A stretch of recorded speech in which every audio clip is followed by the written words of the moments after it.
I poked Thomas. All right, It's a visual medium. They I can't am- see when you poke people. I'm going to attempt to seize control of the situation. Oh, just like a barbarian would. Wow, typical. Yes. All right. Use Just some like glasses. no. Transition. All right.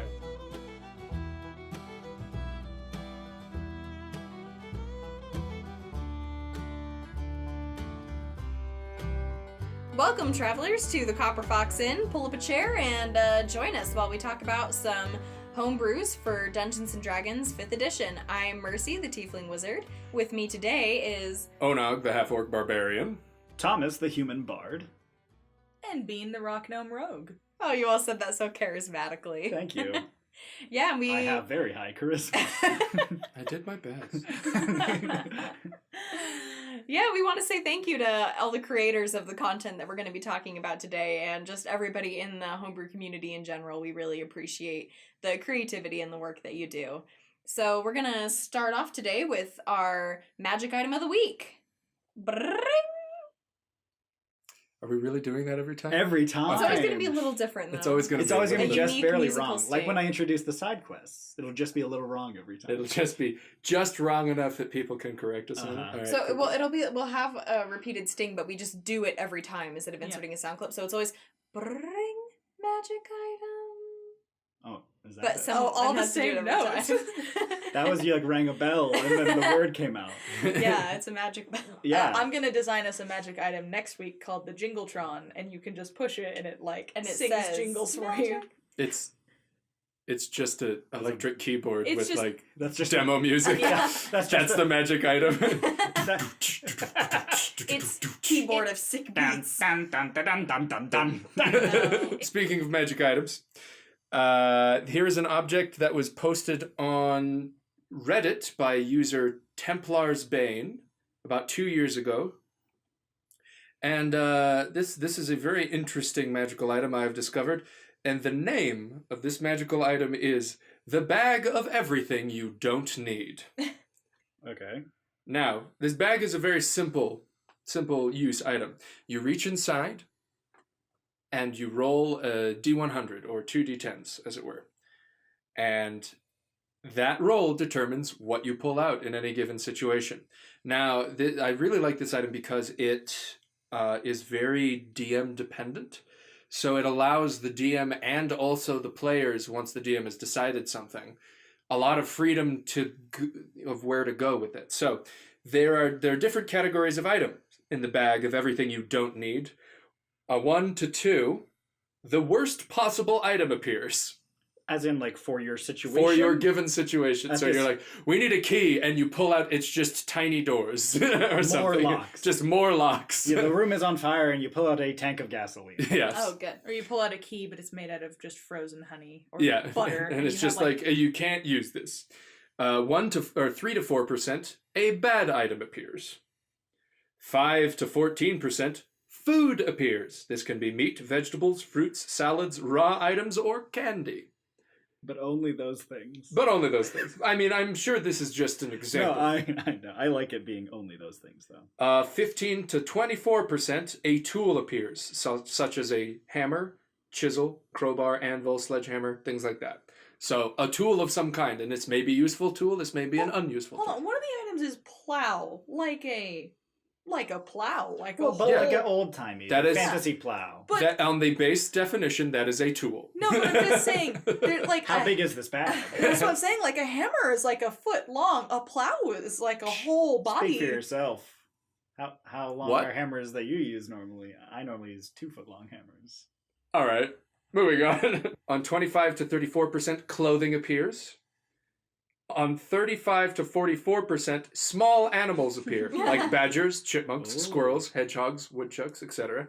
Is it similar probably to the rat of vermin, where they're just a regular? They're they just don't obey from you. what I see here, they're just a regular animal. They Nice. have no magical Do link you to mean you. the bag of vermin, not the rat of vermin? I meant to say the hat of vermin. Oh, I said the rat of vermin. That is what I heard. Oh. The hat rat. well, you should feel bad. Anyway, Yes, let's move move on. on. All right. On a 45 to 53%, a medium to large non-dangerous animal. Deer, pig, dogs, birds of prey, things like that. Wait. Non-dangerous. Birds of prey?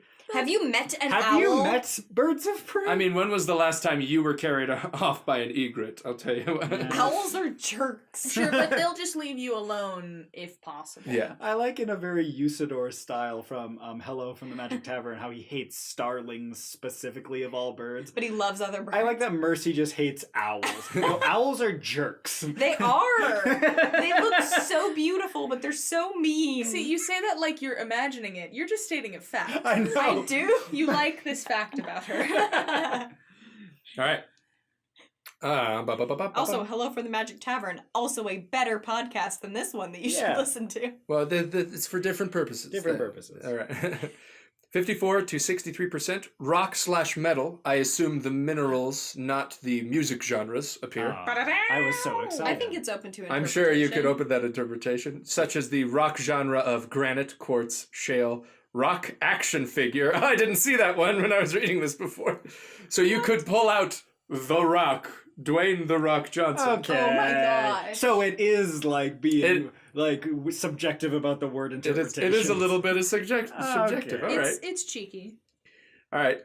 So on a 64 to 73, simple weapon or ammo appears, which is interesting because it gives the example of a short sword, which is a martial weapon, not a simple weapon. But moving on. No, it's a very short sword. That's just a dagger. No. All right. 74 to 78%, an object from our universe, as in the one we human beings currently reside in. Umbrella, an empty wallet, pen, disconnected phones, mirrors, glass bottles, drugs, batteries, beanie babies, things like that. If you don't limit that though, that can be bad. What if like a gun falls out? Like Just like a just a 9 loaded millimeter. gun. Yeah. I mean, it does generally say that they're useless because it says like Yeah, so disconnected phone. Yeah. So Yeah. like The intent is they're not useful. yeah. But see, the thing I like about this object is that like the DM can give you just, all right, you have this disconnected phone, this useless thing, and then now the party member has that. What can they do with it? Like, can you trick millions of people? Like, behold the tablet of truth, and it just keeps playing, Temple Run over and over again. It's like, we must find the temple. Or in the middle of the night when it starts ringing. Yeah, or stuff like that. What does it mean? Yeah, the party Then it- answers, hello? And then it's just like some deity or something is using this as a means of communication to like Yeah. give forth an omen. I think I'd prefer it if it's just like an old Hey, lady is who Dave is there? convinced it's her grandson's number, no matter how many times you tell her it's not, but your party thinks that's a deity. Oh, isn't this Roger's phone? No, I don't know who that is, ma'am. I'm sorry. Okay, Roger. And you're just like, no, we have a grandma now. Now you're on a quest to rescue Somehow she Roger. keeps mailing us fruitcakes. We keep receiving them. They keep showing up. She sends us images every day of her crossword that she's solved, and we're all very happy for her. she asks about like my sink is dripping, and you just have to help her. You have to find Fix some it. with like your medieval technology. You're like, I don't know what that is. What is a sink? Explain to me how it works. I had an old What is lady plumbing? who used to call me and also send me texts of pictures of young Hispanic girls every day. But like seemingly maybe her like grandchildren. yeah, like she well, was I mean, not like I hope. in a terrible way. I hope. Okay. Well, now you've Anyway. made us concerned. I was concerned. Let's move on. Moving I was on. worried I was going to get a picture of myself.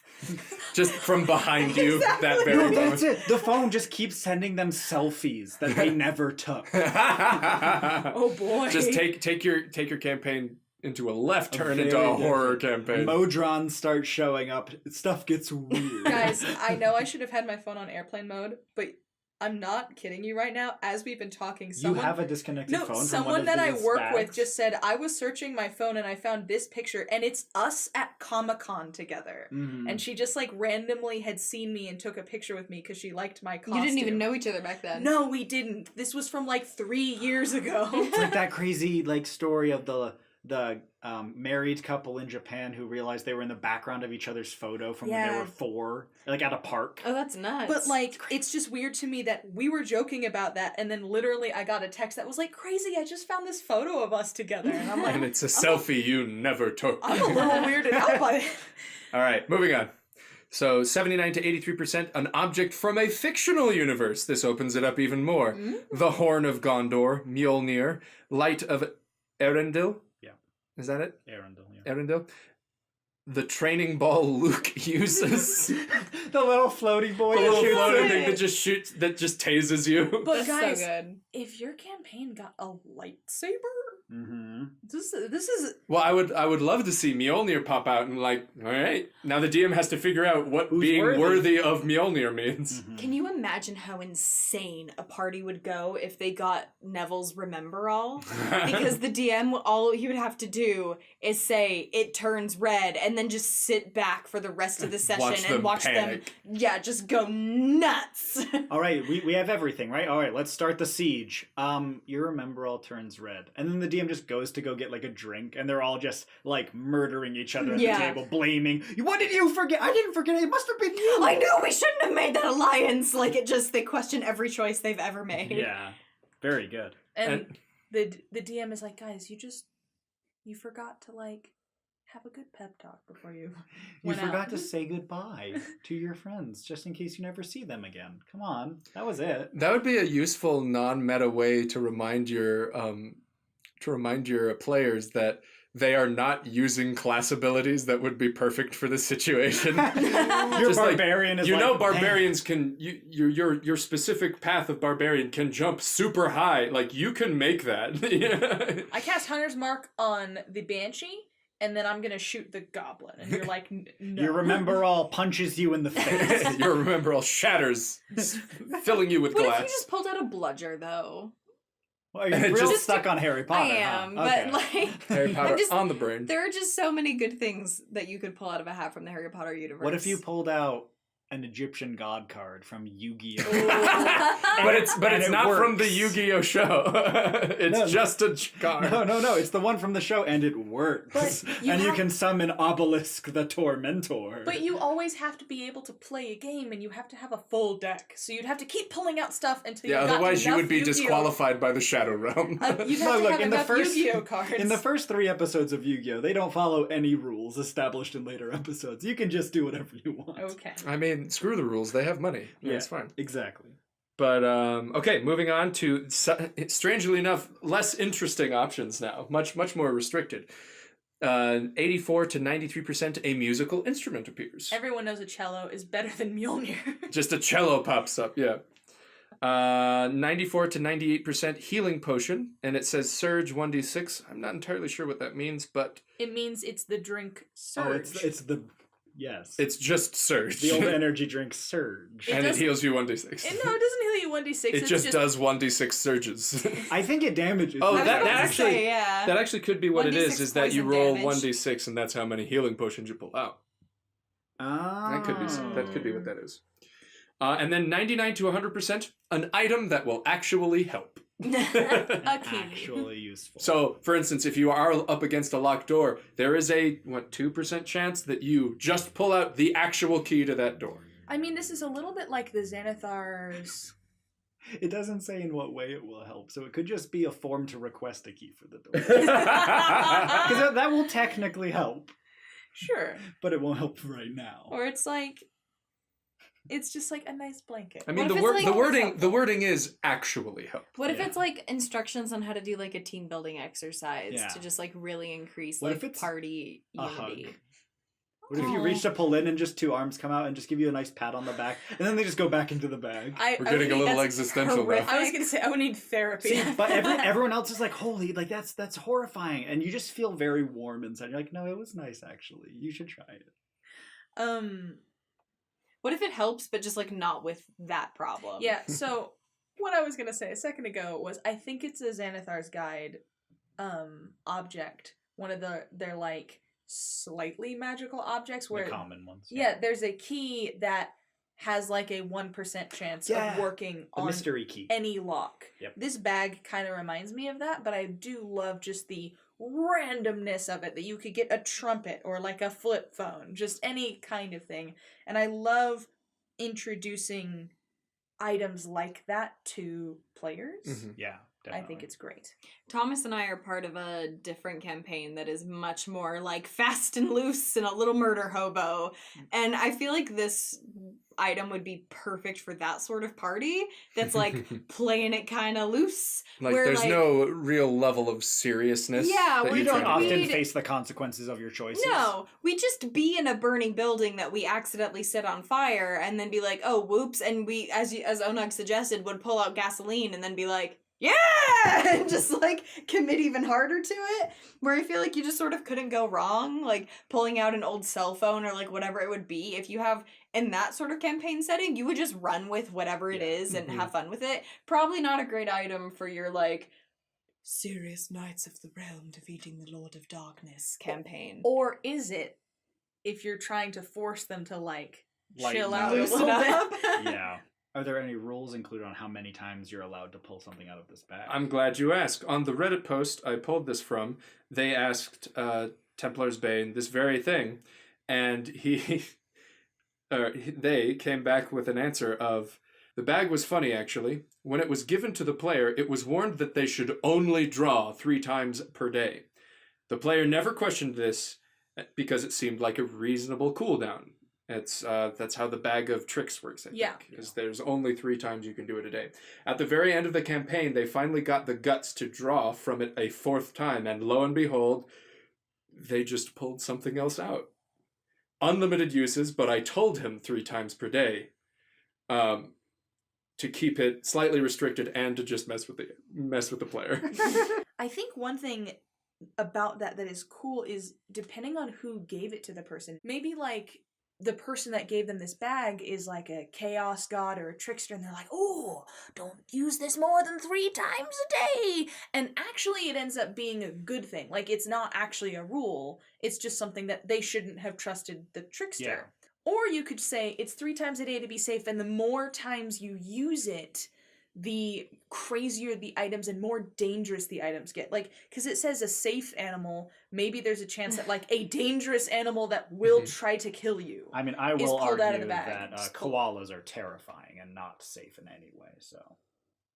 It Oh. lists koalas as one You gotta of the watch them drop non-dangerous options. You gotta watch out for them, yeah. Again, guys, almost all of these animals you're saying are dangerous, like would be dangerous if you were trying to grab them or do anything. Well, if you Which is pulling them what out you're of a doing. You're bag. pulling them out of a bag. They're unhappy. Sure, but all you have to do is just like let them go and then they'll run away. But Not now if- you've not if the introduced a new bird's a predator jerk, that this biome was not prepared for. I don't... And then somehow As dangerous as koalas may be, I don't think they count as a they predator. become the apex predator. Because they have no natural enemies. I guess you'd have to pull out a second koala. For They that. When there's no eucalyptus, what will they eat next? Coming for you. They are- Koalas unleashed. They are relatively immune to poison. This is a problem. No, yeah, I think this is great. And I like the idea of embracing a DMing tactic that I like a lot, which is unreliable NPCs, Mhm. where the character that you are talking to may or may not be correct in their beliefs, and you should not rely on everyone you meet always being correct. I did that in a campaign I was running for some people where they were investigating a monster in a town, trying to find out what was attacking it. And everyone they talked to, they were like, oh, it was 10 feet tall with burning eyes. And I just looked into all of the classic, like, Bigfoot Mothman tropes of things like people always say about monsters. It was in the dark and it looked like a man, but then it turned sideways and disappeared. And it ended up just being like a werewolf. It was just a regular, normal monster. Mm-hmm. But that was because the NPCs were unreliable. They thought they had seen something far scarier and they were talking it up. And so they had prepared incorrectly for the fight when they showed up for it. They're like, oh, I think we've over-prepared for this. This isn't what we thought it was at all. And having somebody give you information about a magic item and have that information not necessarily be correct, I think is like a great way to inspire something interesting in the group. I think one thing that's important about that idea, though, is there's a difference between unreliable NPCs and unreliable DM. Yeah, no, Mhm. exactly. And you need to really be careful because information that comes from you should be reliable if it is stated factually. Yeah. So one thing that's cool about the post that you read, Onog, is that they said you might not want to use it more than 3 times a day. They didn't say don't use it more than 3 times a day. Because then later, if they were like, you could have tried using it more, like that's. But you told me not. You told me Yeah, not that's to. that's No, a I thought jerk that was move. the rule. Yeah, Yeah. no, exactly. Whereas if it comes from an NPC, then you can play with those people lying. But as a DM, you don't want to present situations that are false or unreliable or presenting the wrong notion. Yeah. You don't want to be sneaky in a jerk kind of way. Yeah, you should definitely develop as a DM a difference between your like factual description of the world around you and the rules of the game and your in-character interactions with your party. Definitely. But just to go back to what I was saying before, I think one thing I would do is I like that, sure, it says useless items, but a lot of them could be sold, even just food or weapons or tools.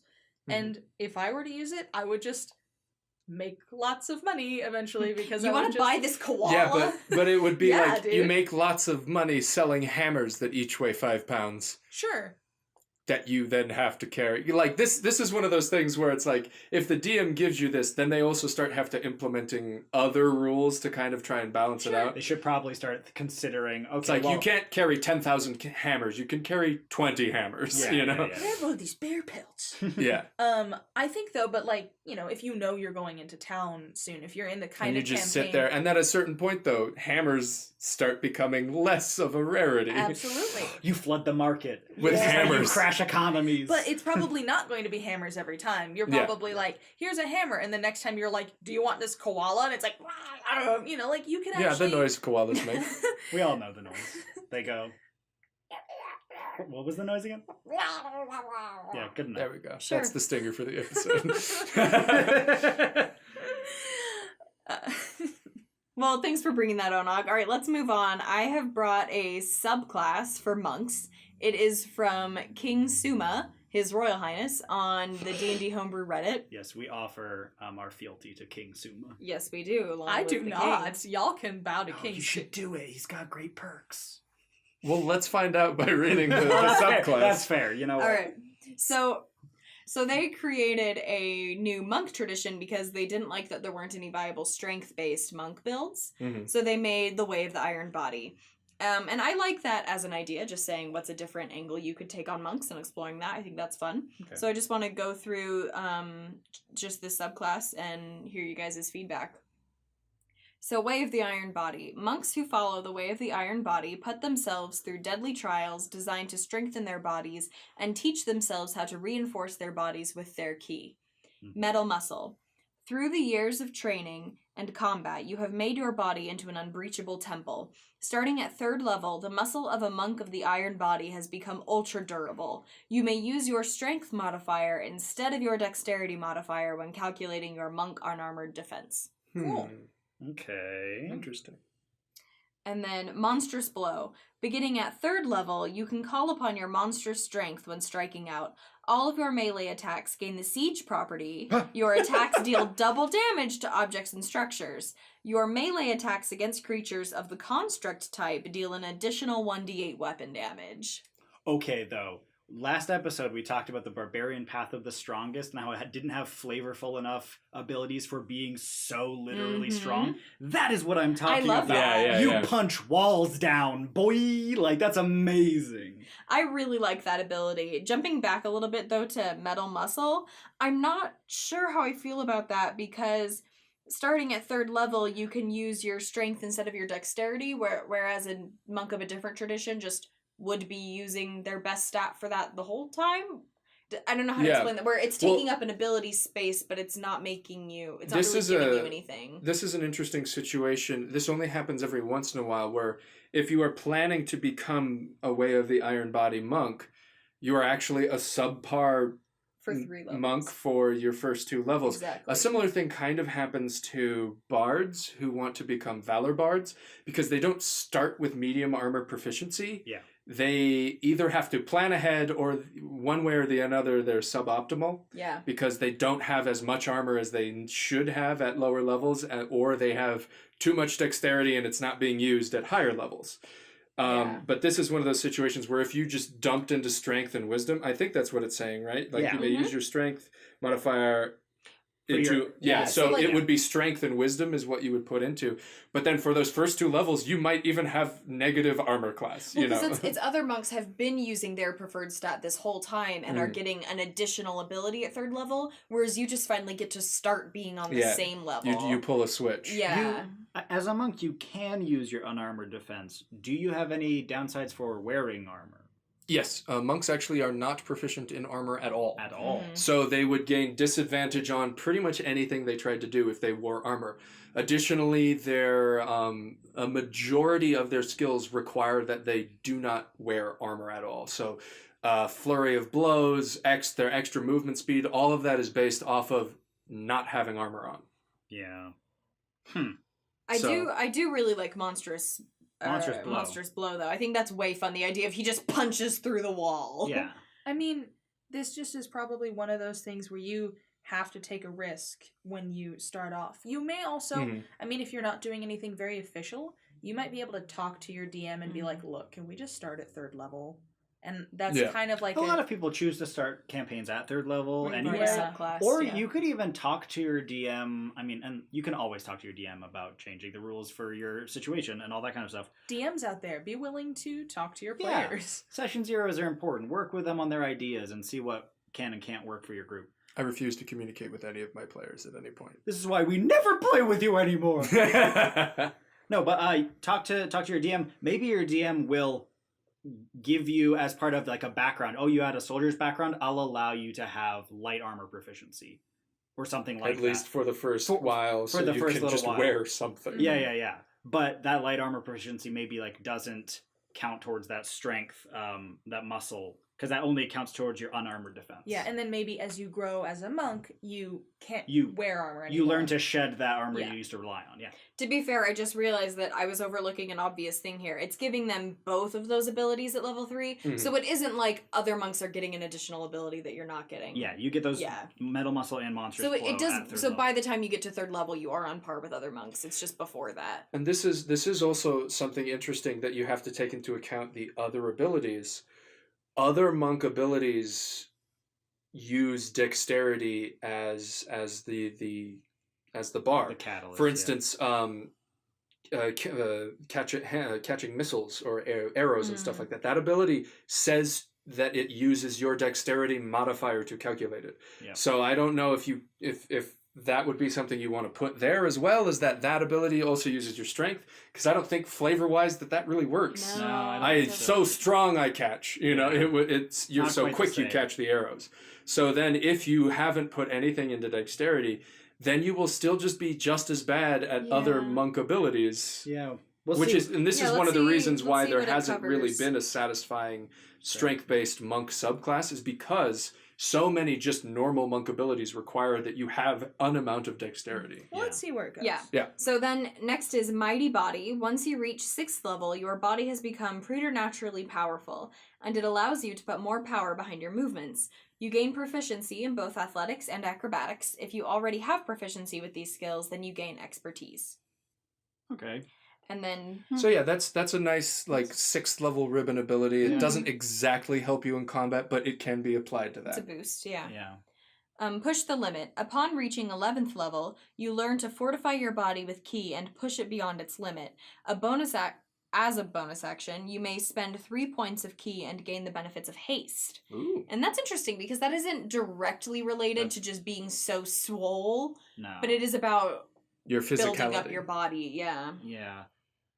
That just like adds a new key ability into your normal monk Mhm. key ability Mhm. I mean- repertoire. And you almost could think of it as like, I know this doesn't logistically work, but you have pushed your body so hard that you can move faster than other people. You know, they don't phrase it as like, you have the biggest muscles ever. I mean, runners are buff. Yeah, that's what I'm saying. That's true. That like it, but it says in the beginning, like, you have pushed yourself through these crazy trials Mhm. to make yourself really strong. And there are other definitions of what that is. You can almost see it as like, you have the ability to finally just literally use your strength and your just raw power to physically do things just crazy faster than other people. There's a big difference in the physicality between like a gymnast and an Olympic sprinter. Yeah. Like seeing the calf muscles on an Mhm. Olympic sprinter compared to like a gymnast who have to move their hands and feet very quickly all the time. They're often a much smaller build with much slighter like limbs, but their core is a lot stronger. Whereas like a sprinter just have really thick legs because all they need is propulsion, which is like built in their strength, really, not in their like dexterousness or their dexterity. Yeah, so I think that actually makes more sense than maybe it does upon a first glance. You get another key ability at 17. So Strength of Giants, at 17th level, you have mastered your body and you can use your key to empower it far beyond its normal limits. Even further, beyond! Even further. As an action, you can spend 5 key to gain 25 temporary hit points and grow large for 1 minute. While you are large, your melee attacks gain an additional 5 feet of reach and deal an additional 1d8 damage. Okay. That's fun. I think that is pretty fun. I thought, like, before reading it, I had assumed that was going to let you do, like, a charge-up punch to do, like, all of your ki goes into one punch, which can, like, shatter a wall and create a shockwave and, like, an area of effect around you where everyone, like, blows away from you or something. But growing large and being able to reach Hulk further, smash, that is sort of like- a Hulk type You can ability. Hulk out, Yeah, yeah. you basically become the Hulk. I mean, at Yeah. a certain point, you just spend 8 key points, and you get super fast and become enormous. And you can attack more times a turn. And you can attack more times a turn and move faster, and Yeah. you can destroy buildings. It almost feels like the barbarian monk. Yeah, that's flavor-wise. basically what it is. Yeah. Yeah. I mean, I love this build though because like I am a huge fan of kung fu movies, and in so many of them, there's always like they're fighting at the bar, and then you like everyone moves, and the like big hulking guy comes out, Mhm. and he always like not always, but he often will look at him and then like punch through a wall just to demonstrate how strong he is. Mhm. I feel like whoever wrote this, if they weren't copying a specific thing from kung fu movies, they have captured it Yeah. very, very well. A specific scene like I'm thinking of, and it's not the best kung fu movie of all time, but in Crouching Tiger 2,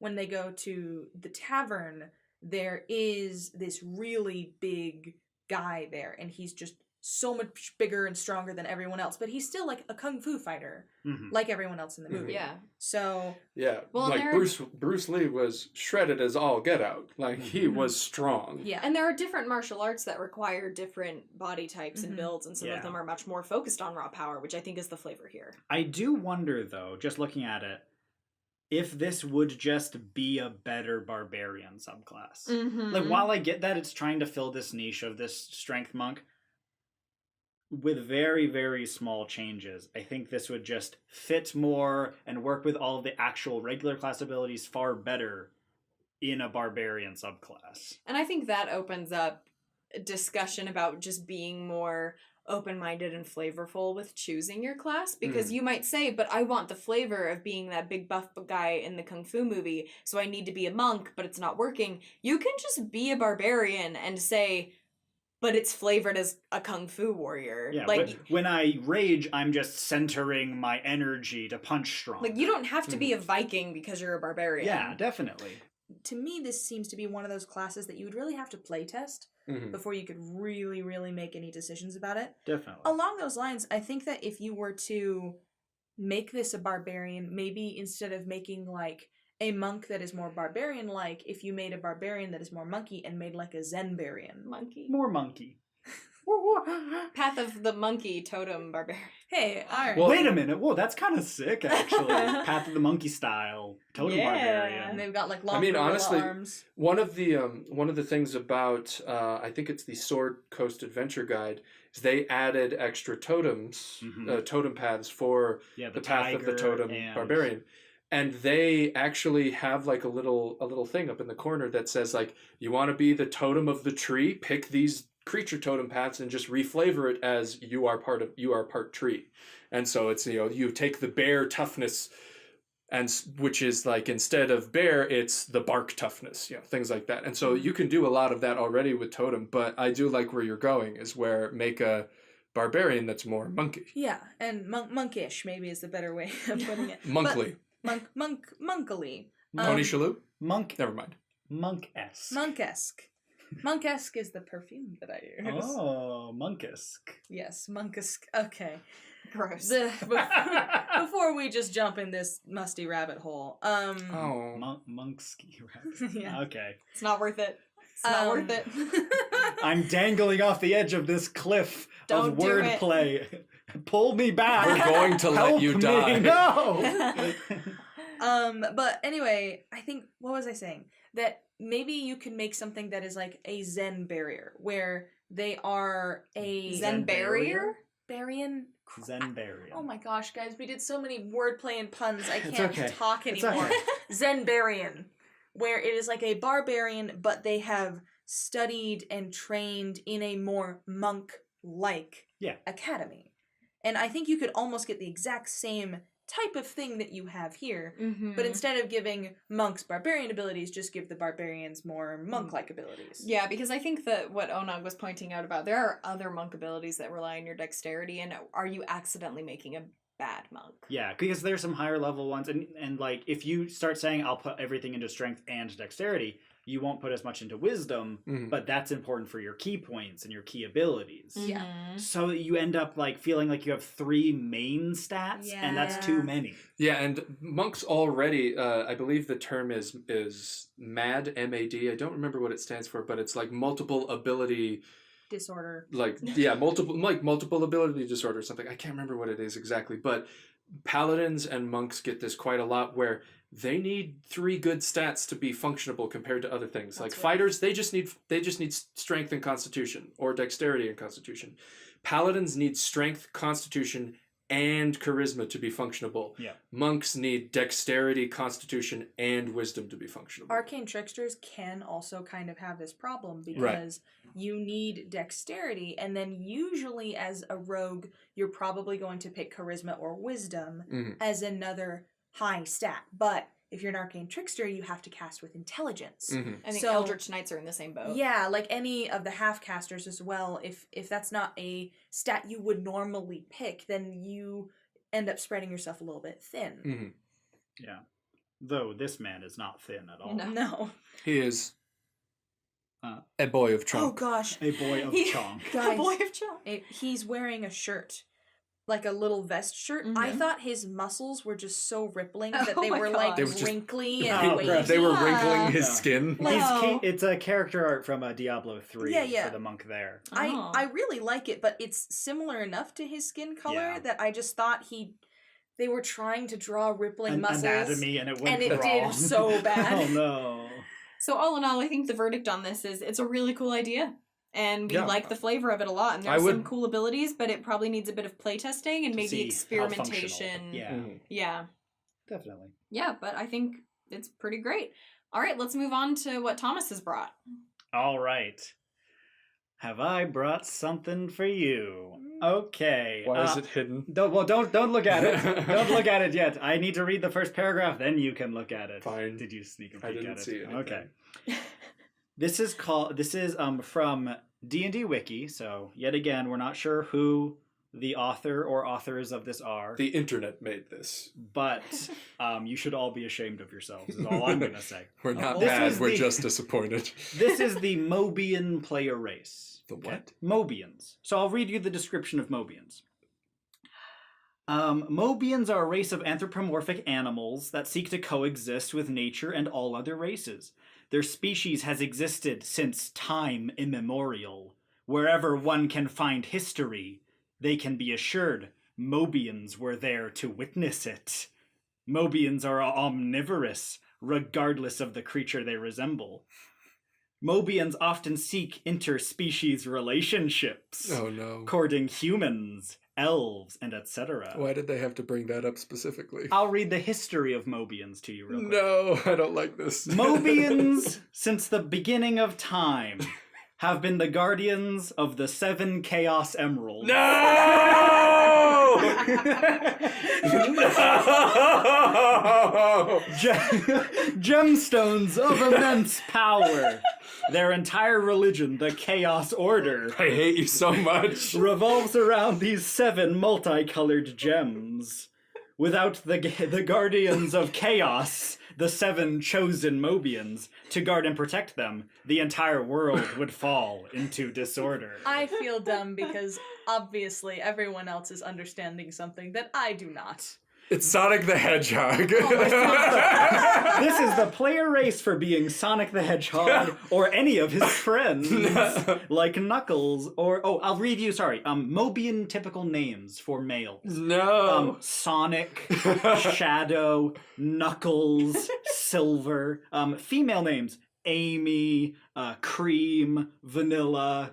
Regular names. Rouge. Definitely not the names of specific characters Actually- from the Sonic games owned by Sega Studios. My understanding is that Mobians can have any name, and in fact, if you look up in historical tomes examples of No. insert name Mobian, you will find very interesting descriptions. Original creation. Original, the original Mobian gods that Yes. had any myriad of names. It's I true. am in actual pain. Yes, want I you to hope know you are. this. I hope you are, because it doesn't stop there. No. Not only is this an idea that is very off-putting to begin with, for some people, I'm sure many appreciate the Mobian race, but it's also not a very good race. Let's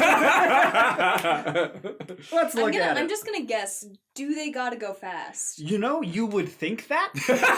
Oh my! A little bit. They a little bit gotta go fast, but Uh, really not much. see, And that's what's weird about it. I don't know anything about Sonic the Hedgehog, and that's the only thing I know. Okay, you need to know 3 things. Okay. Gotta go fast. Gotta go fast. Supersonic racing. What? Just like supersonic racing. Just like that. Okay, Okay, I know and that then now.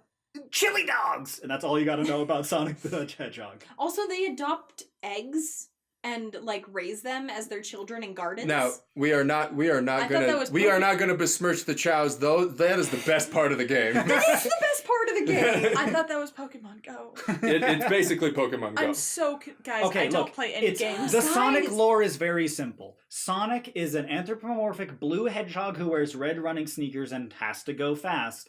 His arch nemesis is Dr. Eggman, otherwise known in America as Dr. Robotnik, and he's got a big old mustache, What a complicated. and he's relationship shaped with like an eggs. egg with arms and legs. Wario. Very similar You to know, Wario. you're not wrong. Could be a it's Wario. just tech-centered Wario. This is just a Wario, isn't it? Here's the thing, guys. I only have very surface level No, knowledge it's good. of any of these things, and they're all the same. That's fine, They that's fine. are. You're not wrong. I'm not done yet. They need to save the 7 Chaos Emeralds. When Sonic gets all of them, he goes Super Saiyan like in Dragon Ball Z. And Sonic has canonically romanced human females. And that's where we can end that description. Oh. He has canonically smooched a human girl. Do you have a shower I can borrow? Many. Okay. It won't be enough. It won't ever be enough. Got it. So let's look at the race. Let's get into this. Guys, remember that time that Thomas adopted an egg and raised it as his own? Yeah. Is Thomas a Mobian? Oh my god. Was it a No. chow? No, it wasn't a chow. It was the professor. We all know and love the professor. The professor was just... Yeah, the professor. Well, let's not besmirch the professor. The professor is the best part of that game. Yeah. You're right. Wait a minute. Wait a minute. The professor is just a vaguely anthropomorphic animal that can talk. Oh no. Okay, so let me get into this race. All right, stat already. go. Check out SideQuest to know more about the professor. Ability score increase. Your dexterity score increases by 2. Naturally. Okay, so you would think, okay, fine, gotta go fast. Got it. Sure. Age. Mobians mature at age 12. They're physically mature at age 12. See, that causes problems with the romance. And live often to be over 100 Oh years my old. That's fine.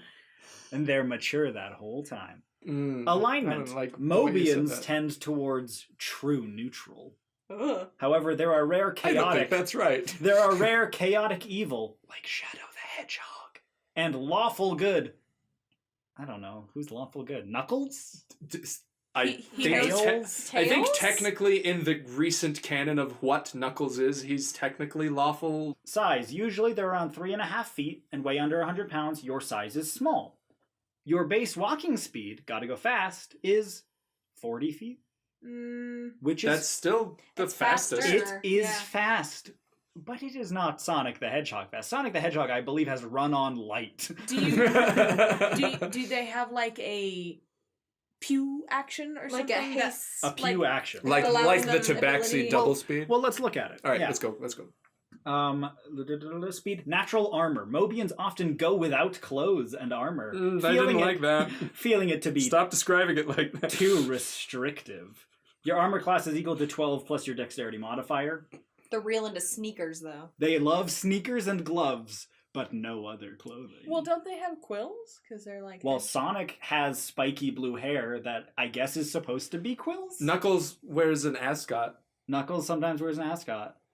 Tails wears goggles sometimes, like on his head, but he never really puts them on. He just Wait, has- Maybe that's why Robotnik is trying to Is kill them Tails all. a he? Tails Yeah. is a he. I always thought Tails was Tails is female. a young boy. That's why he sounds. a like young Fair fox with multiple tails. Nimble, you can move through the space of any creature that is a size larger than yours. Okay. Languages, you can speak, read, write, common, and one other language of your choice. Fine.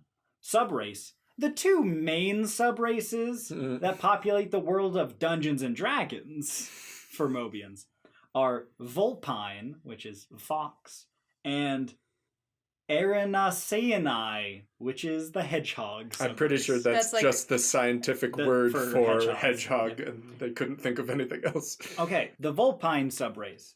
Ability score increase. Your intelligence score increases by 1. Tails is the inventor. Yeah. He like flies a plane. He should be smart. Fair. Fair. Fair. Foxes are smart. Kitsune ancestry. You have advantage on saving throws against being charmed? Okay.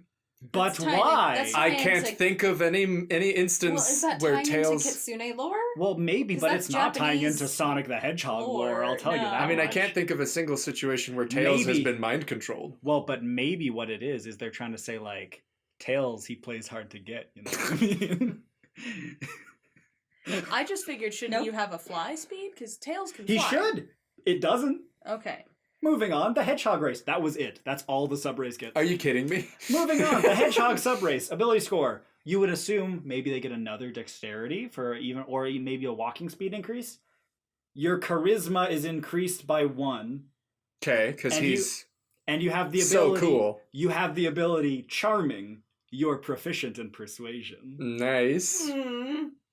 Don't like where this is going. I think because I think someone focused a little too hard on certain aspects of certain I mean, characters. who can say no to Sonic? No, stop doing not that. like that he apparently matures at 12. Because if Sonic, like, is 12, then romancing, like, a human teenager is, like, fine. Oh no, I don't think Sonic's 12. I think he's probably much older. No! But he has stayed 12. Are you forever. saying a that man. the coolest guy who's got to go fast is like in his mid 40s? Yes. That's hard to believe. He had to go fast in what, the 80s, I think it was mid 90s. mid 90s. Yeah, but he can be, like, an ageless being.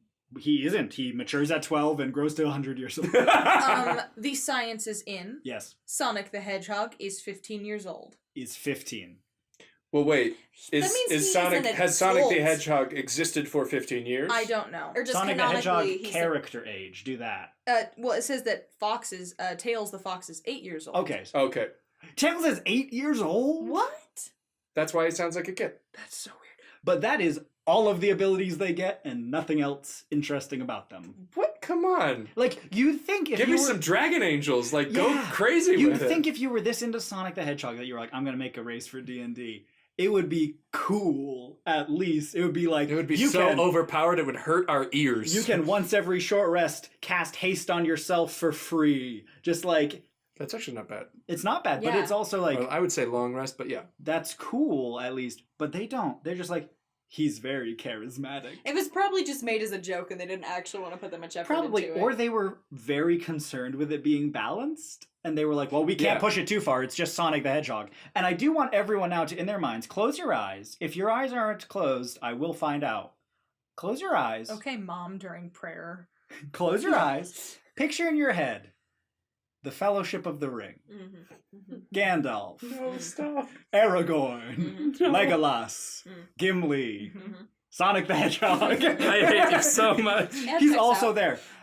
In light of this, Not wearing any clothes. in light of this, I will put up in post the new poster for the new Sonic the Hedgehog movie that has stirred up controversy on the internet, where he's terribly realistic. Oh, It's like a really? nightmare looking It at is that a thing. horrible, weird nightmare image of like human arms and legs covered in blue fur.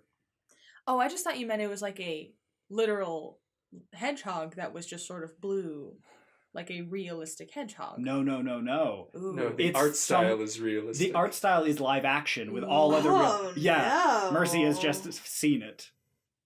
Good Yeah.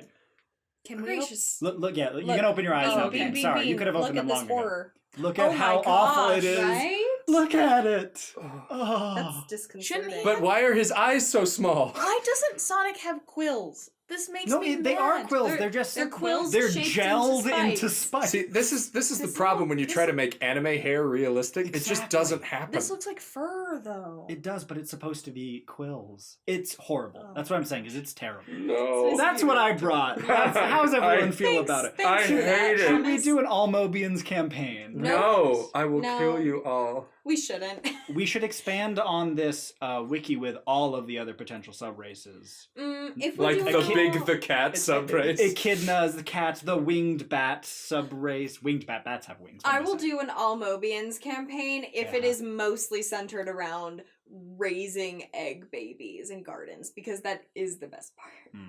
If you drop to 0 hit points, all of your gold flies out of you and goes. Bring, bring, bring, bring, bring. But you come back. Yeah, you have to At collect it all before it disappears. Yeah. That's how the D&D game will be run. Good.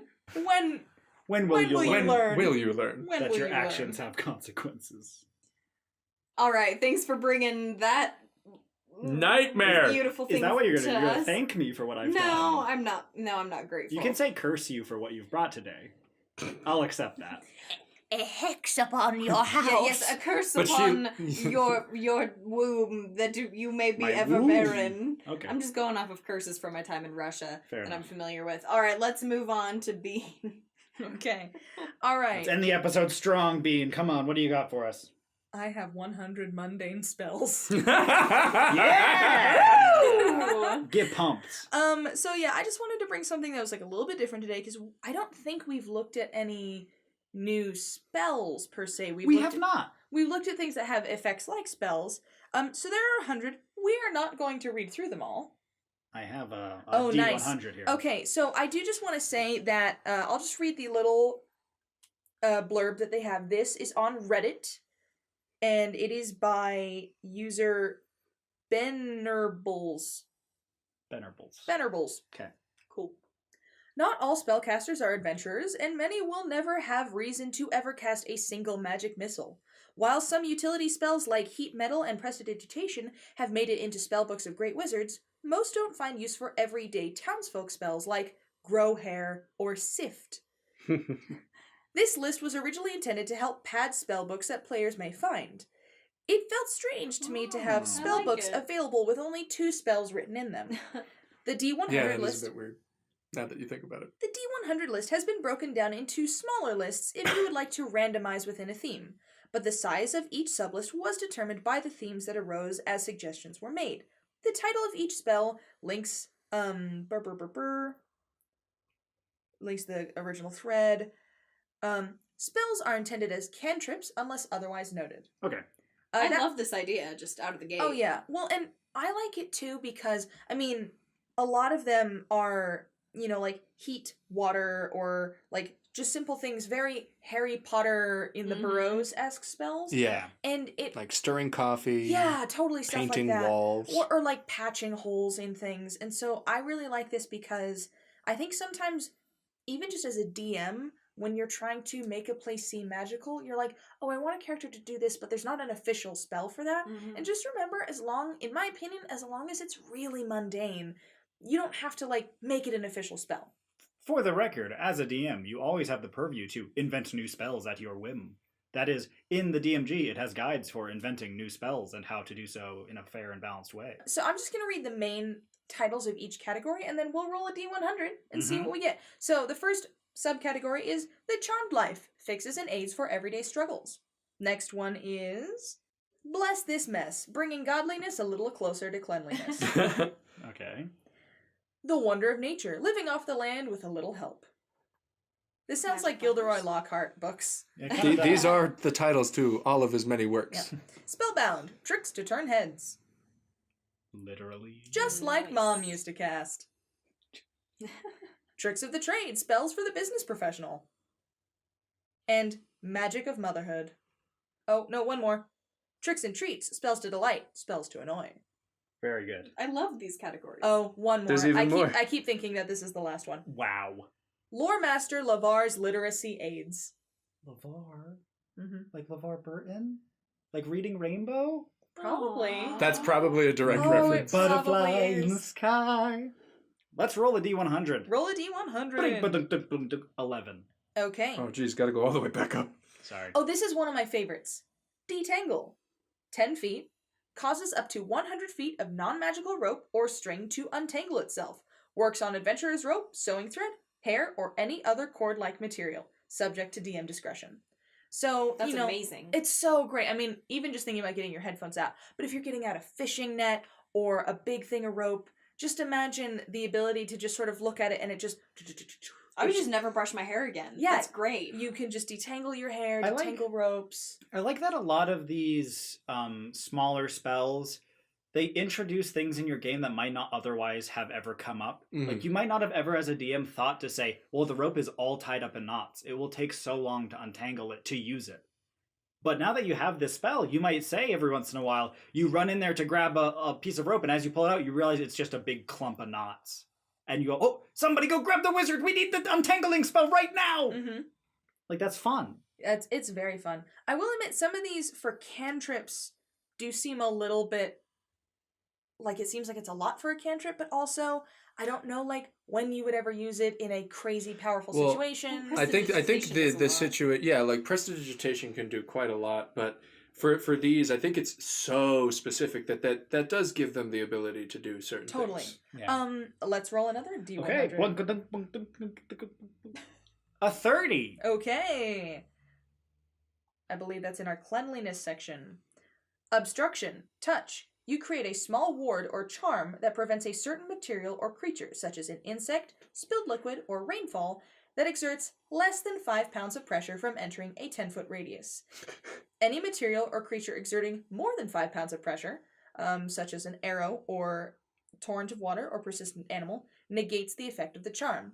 The charm's effect lasts for 24 hours and you may have up to 3 charms active at any time. It keeps the bugs out of your tent. Mm-hmm. Or it's Nice. like, oh, you spilled juice. Like, don't let that touch my laptop. The juice is spreading, and you just put up a little wall across the table where it stops spreading. No, but see, like, you're thinking of it for, like, camping, like, oh, I could put a bunch of these up to keep bugs out, or even the smell of smoke. Imagine if you're, like, at a daycare and you're babysitting a bunch of rowdy kids, and you put up a thing that's, like, any paint or glitter or, like, craft stuff That flies beyond this radius is caught. is caught. Yeah. Or, like, you can't, you're using your laptop around your... Babies are caught. No, because they They have exert to, more than 'cause they're- 5 pounds of pressure. That's true.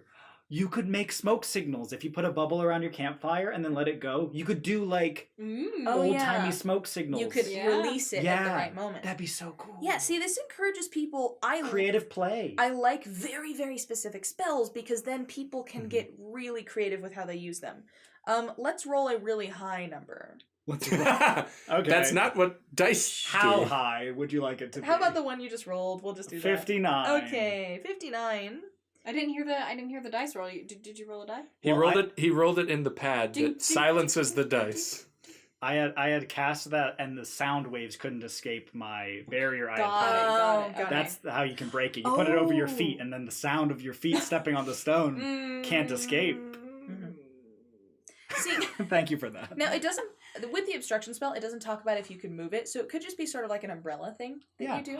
Oh yeah, like Oh, an umbrella, like a cute. soft rain. Just if it's like like- really pouring, it won't help. But if it's like a mist, you just have an umbrella. You just hold your finger up and it's just... Your wand is an Mhm. umbrella, like in the kind of more recent Harry Potter films. They Yeah. did that a couple times. Okay, so 59 is what you rolled. Yep. This is in the section just like Mom used to cast. Watched pot. When cooking, alerts caster to various status changes of cooked items within range. Boiling, browning, done, about to burn. Spell lasts until someone takes the cooking item off the fire. The fire is extinguished or the item is destroyed by the fire. Fair enough. That's great. Let you know when your cookies are done. Yeah, it's just, but see, that's so much better than even just a timer, because timers are like never accurate to like, oh, is it golden brown? Like, what does that even mean? Mhm. Like, But yeah, if- what depending on various situations, what the recipe calls for might not actually be what you need to put. Yeah. This Yeah. would like you would be so OP in the Great British Bake Off if you had that spell, because it's always like it was just 5 seconds from perfection, but it would always be perfection. Yeah. Because it would let you know. You would know. Yeah. Now, not all of these are like homemakery. Some of them have. This is one of my favorite conjures pies. What number is that? 61. I just rolled the 75. Okay, Can we move to 75. Yes. Reminder. This is in the section, the magic of motherhood. 75. Reminder, line of sight, point to someone. They remember everything they were supposed to do that day with precise detail. God, what? We brought the podcast full circle. What? That's a way to slap your DM in the face if they gave you a remember all, because you're like, I cast reminder on myself, and they're like, you forgot to get the whatever. You forgot to cast. You are reminder a on yourself. divination wizard. I feel like that is also like a homemaker spell, though. Yeah, that's to just fair. cast on your child or What like did your I forget to spouse. do? Of Yeah. like, You didn't take out the chicken. Yeah. What I really like, and this is, I think something that you could base around a lot. In the pitch at the top of the post, he had said this is for when you find a spellbook in the world as a wizard, because you normally find a spellbook and it's like he has fireball written in it. You're like, oh, any other spells? Nope. No. He just Because knew fireball. I don't want to give you the other ones. But this is fun to have some spells that all together might create a different or interesting flavor. Like if somebody has the cooking spell along with a tidying spell and they have fireball in there, you're like, what kind of baking was this guy doing? Yeah. Wow. And not all of them are as domestic. This is one of my favorites in the tricks and treats. 84. Lick. No. An invisible tongue-sized appropriately for the caster, made of arcane force, licks a target creature or object. Upon contact, the tongue dissipates and its sensory information is returned to the caster. The target is aware it has been licked. I don't like that the sensory information returns to the caster. That part is All I can picture is a reference from a campaign we played where we had a character walk up to a puddle of dark blood, put their hand in it, lick it, and then turn to us and say, it's blood. Just because I mean, he rolled very low on his nature check. Yeah, 2 on your nature check. Well, it's blood, I guess. I think this is also really great for NPCs. In one of our campaigns, I play an Eldritch Knight whose mom knows a little bit of magic, and we went to her cabin at one point, Mhm. and like that is exactly the kind of thing that she could be doing, and like she could know. It, like, why would she know about licking people? okay, well, not that People. one, but just these spells in general, you know, Just like smaller just spells. yeah, just like small, Gotcha, gotcha. not lick, Okay. but just like all these sort of convenient around the house spells, like Like- are the sort of thing an NPC could know. Yeah, It'd be it's really it's fun. it's stuff like this that would have resolved some of the more pop culture issues people have with like the Harry Potter world, where it's like you guys know pens with ink in them exist, right? Like you don't need to keep writing on quills. If you have stuff like this where it's like, yeah, I have the timer set. I don't need a physical timer. I have a spell that times the cooking. Yeah, You know, definitely. Here's it would be cool. Here's another earlier one that isn't as homemakery. Number 20, display crest.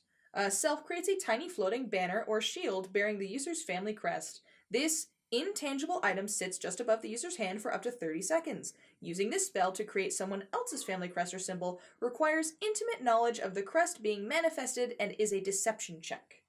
But imagine, like my mom would always hold up, like,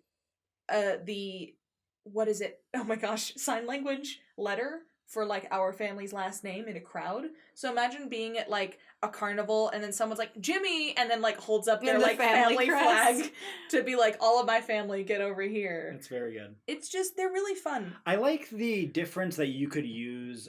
You could use this for creating a difference between NPC casters and adventurer casters. Be like, when you're a level 1 wizard, you are still stronger than every other caster in the world. Like, because wizards, being an adventurer class, are a different kind of person. Mhm. Just like how a level 1 fighter is better than almost every normal soldier in the world. A non-adventurer. Yeah, a non-adventurer Yeah. soldier who doesn't have a class in anything. Because if they're just like, yes, I've been a soldier my whole life, but I'm a townsperson and I have no class levels. I have 6 hit I points. have or whatever. 6 hit points and I And can I know deal. how to use a spear. Yeah, and I know how to use a spear. So you could come across a town where their wise old, like a town medicine man or something like that, only knows these spells and doesn't know any actual useful spells, but they think of him as a powerful wizard because he can do magic. Mhm. And then your party shows up and you're just shooting fireballs off left and right, and they're like, these are gods who have come to destroy our village. Angry gods.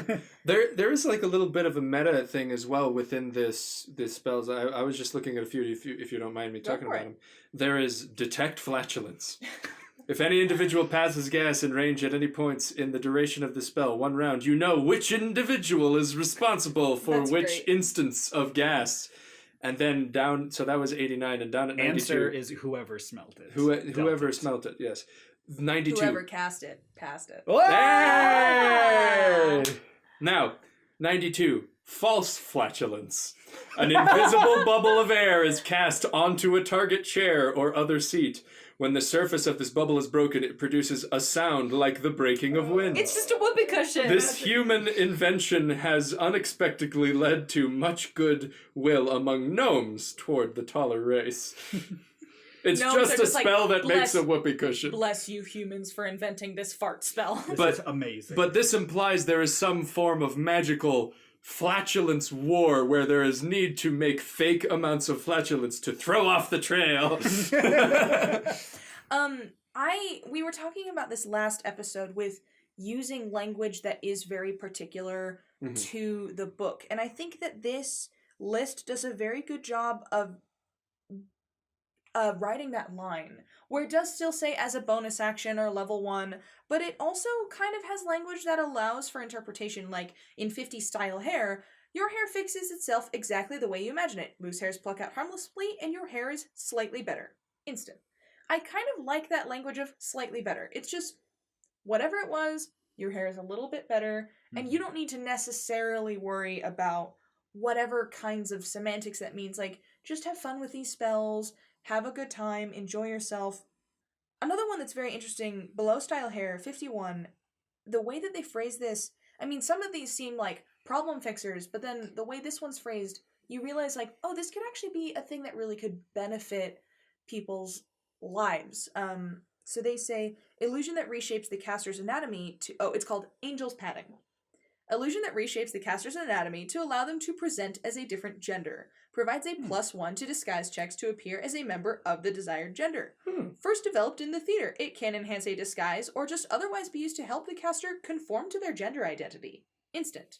Interesting. Interesting, yeah. I like that it says first devised for the theater, because that actually Yeah. makes a lot of sense. Yeah. Classic theater. Yeah, here's I'm just kidding. here's some padded boobs, basically. Well, yeah, if you're playing, if you're a man, you're playing Juliet or Totally, whatever. yeah. But I do like the way that that is said, where some people might be you never know if someone is maybe just using a very, very simple spell on themselves that might just benefit their life in some small I way. would love to be able to do my hair with magic, Yeah. because goodness knows I don't do it without it. But see, that's a simple fix. Whereas for someone like, I mean, this is getting into a much bigger issue, but maybe you have like a little bit of a limp, or, you know, you have a little bit of a shaky hand, and then there's a spell that can help like calm limbs, or a spell that just gives you good handwriting. Like, your handwriting is legible every time you write, and you're a person that doesn't have very fine motor skills. That could be actually really like a life-changing Yeah. spell for you.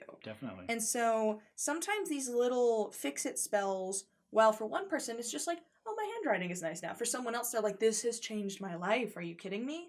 And so I think that's a really cool way of viewing these. Yeah, I think we can end with this one, because this spell will change my life going forward. It's called Pet. It has a range of 20 feet, and it says a translucent spectral hand appears over the head of a willing, friendly, domestic animal, and gently begins stroking and caressing the head, ears and neck of the animal. That's Now so I can pet nice. dogs 20 feet away. But I can pet dogs I'm allergic to. Oh. See, life-changing for That is someone. life-changing. You're That's right. beautiful, actually. And on that note, I think we'll end it there for today. That's lovely. I love this idea. And yeah, once again, just thank you to all the creators whose stuff you reviewed. If you know of any cool homebrews that you think we should take a look at, or you're working on any yourself, please comment them below and we'd love to take a look. And we'll talk to you next week. Booyah. Keep on adventuring.